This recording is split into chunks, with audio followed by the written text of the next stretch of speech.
Okay, when God said, my people are destroyed for lack of knowledge, it is not just the ignorance that is destroying them. No. The ignorance on its own, it doesn't destroy anybody. But what you begin to do when you are ignorant, you venture into things that you don't understand. My people are destroyed for lack of knowledge, right? They are not destroyed because they lack knowledge, just that. No. When they don't have knowledge, they move into doing things that they don't have knowledge of. And it is those things that will then kill them.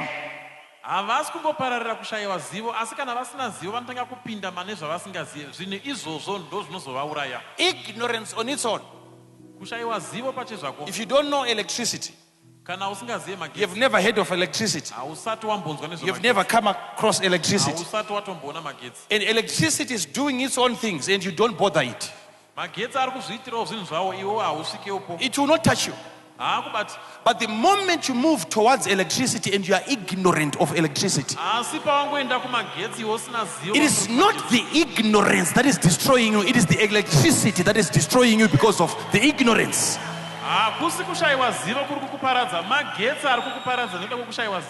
We are very much ignorant. Making money, it is a formula. You are failing to make money because you don't know the formula. If you know the formula, you are not following the formula.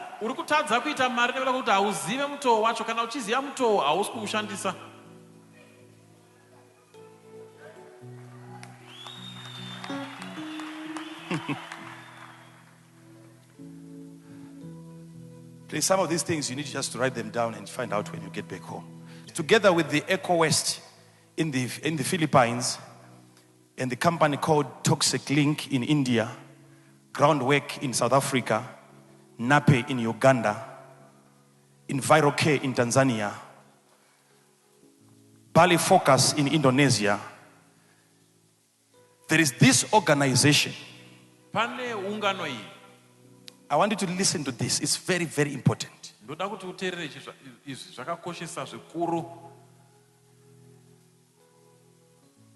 There is the Swedish Society for Nature Conservation.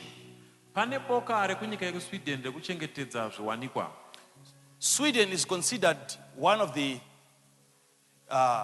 experts when it comes to conservation of nature. And how to protect the environment. They did a research which they called chemical up close.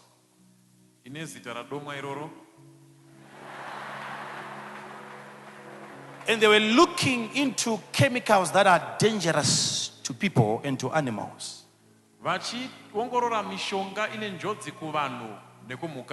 Chemicals that we extract from products as we are using them. Chemicals that are being transferred from objects as we are using objects. And they collected plastic shoes from all of these countries that I've just mentioned. And they got 27 shoes from each country. And from those 27 shoes, 17 shoes, plastic shoes, of course, were containing some chemicals that are very, very dangerous to people.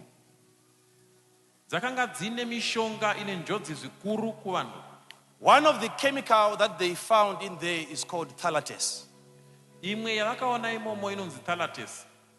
Phthalates, it is a chemical that they use to soften the plastic so that it becomes flexible. It is used in PVC products. Phthalates mushonga wanoshandisa kupfavisa plastic. But the moment you use that chemical to soften the plastic, it remains there. Asi kana mango ushandisa kunyorovesa plastic iyoyo inogara imomo. You can't smell it, Haina munhuwi but it is dangerous. asi ine njodzi. And most of the people that are wearing plastic shoes, Vanhu vazhinji vari kupfeka shangu dzeplastic.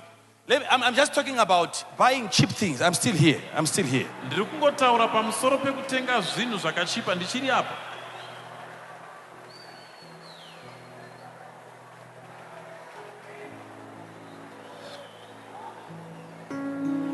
I'm trying to make you understand how dangerous poverty is. Ndiri kuedza kuti unzwisise kuti nhamo ine njodzi zvakadii.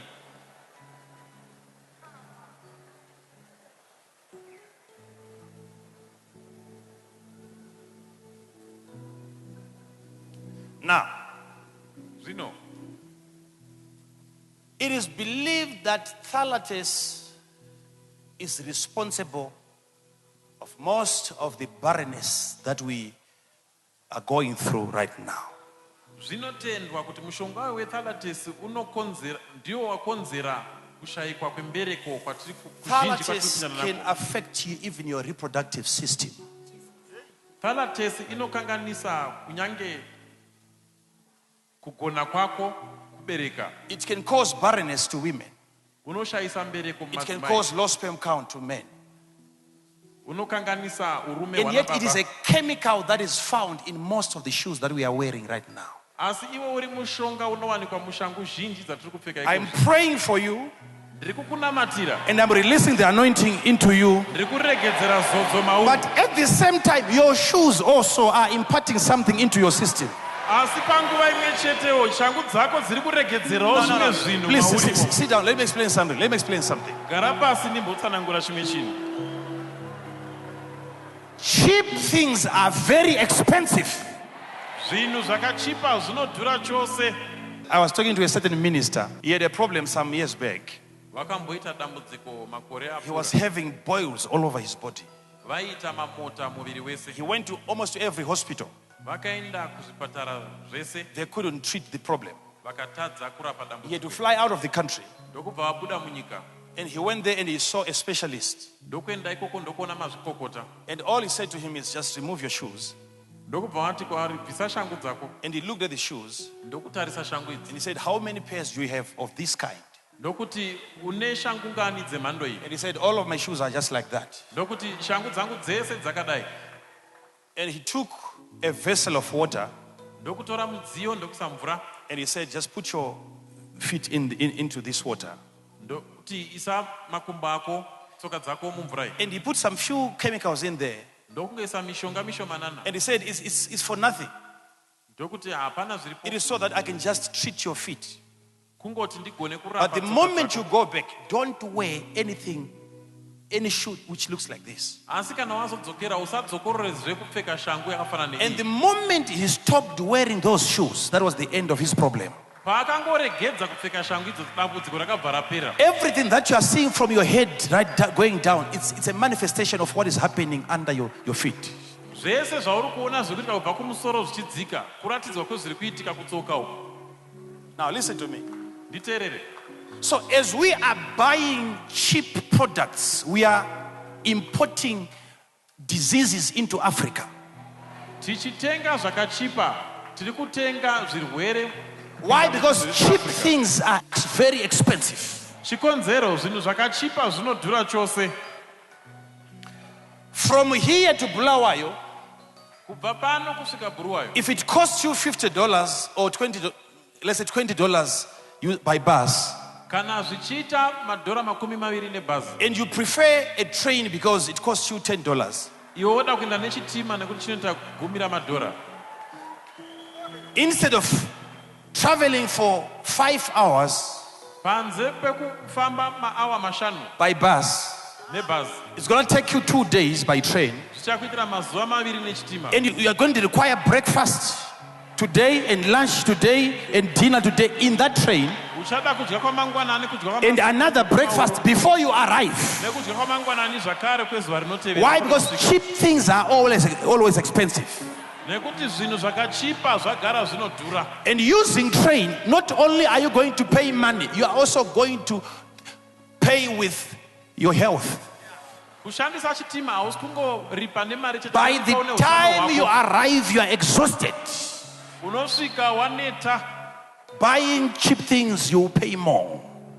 Kutenga zvakachipa unoripa mari yakawanda. The poor Varombo are buying more in terms of quantity compared to what the rich are buying. vanotenga zvizhinji kudarika vapfumi. What you are buying is eating you right now.